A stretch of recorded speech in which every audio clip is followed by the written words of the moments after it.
हंसते मुस्कुराते नेता का चला जाना है। हमारी संवेदनाएं उनके परिवार के साथ हैं। इस दुख की घड़ी में हम उनके बेटे जीशान सिद्दीकी और उनके परिवार के साथ खड़े हैं। लेकिन ये घटना बहुत सवालिया निशान खड़ा कर रही है और डराती भी है कि एक नेता दिन दहाड़े अपने ऑफिस के बाहर खड़ा है, जिसको 15 दिन पहले धमकी मिली थी, जो सत्ता में बिल्कुल उप मुख्यमंत्री यानी अजीत पवार जी से जुड़ा हुआ है, उनका करीबी है, यानी सत्ता के केंद्र में है। और थ्रेट मिलने के बाद बताया गया कि पुलिस सुरक्षा बढ़ाई गई थी।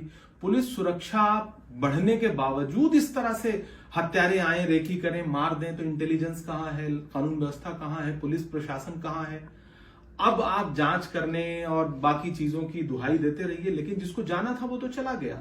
तो कुल मिलाकर के महाराष्ट्र में टोटल कानून व्यवस्था कोलैप्स है और मुझे लगता है कि देवेंद्र फडणवीस जी को जिम्मेदारी लेते हुए अपने पद से इस्तीफा देना चाहिए, क्योंकि अगर राज्य नहीं संभाल पा रहे हैं, अपने नेताओं को आप नहीं संभाल पा रहे हैं, तो महाराष्ट्र के लोगों की सुरक्षा कैसे करेंगे आप?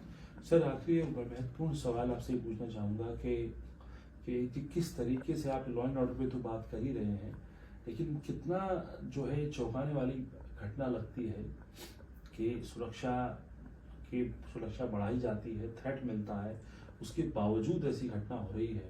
और अब चंद दिन ही बचे हैं जब चुनावों का भी ऐलान होना है, तो ऐसे में और एजेंसीज अलर्ट पर रहती हैं, उसके बावजूद ऐसी जो चूक हो रही है, तो ये कितनी बड़ी घटना। देखिए, बांद्रा जैसी पॉश इलाका और एक हाई प्रोफाइल नेता जिसके बॉलीवुड से कनेक्शंस हैं, जिसके राजनीति में इस समय मौजूदा सत्ता में कनेक्शंस शानदार है, जिसको सुरक्षा है, जिसका बेटा विधायक है, जो पूर्व विधायक है, मंत्री रह चुका है, वो व्यक्ति अगर दिन दहाड़े मार दिया जा रहा है, तो मुझे लगता है कि कम से कम महाराष्ट्र में इस तरह का कल्चर नहीं है। महाराष्ट्र में राजनीति में इस तरह का कोई कल्चर नहीं है। ऐसे में कानून व्यवस्था पे बहुत बड़ा सवालिया निशान है। ये छोटी घटना नहीं है, बहुत बड़ी घटना है।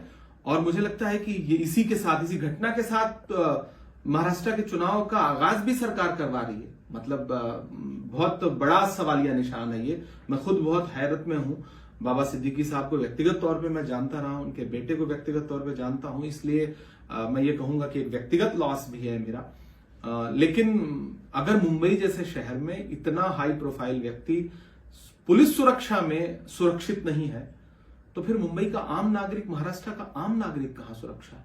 ये भाजपा शासित राज्य की सरकार पर बहुत बड़ा सवालिया निशान है। और मीडिया से मेरा अनुरोध है कि अगर ये जंगल राज नहीं है, तो फिर जंगल राज क्या है?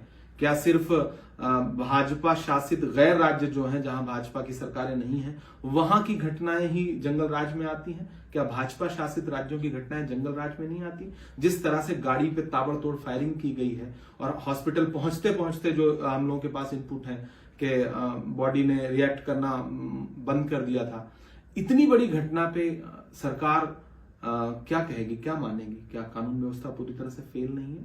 बहुत दुखद है, हम सब बहुत दुखी हैं इस घटना से।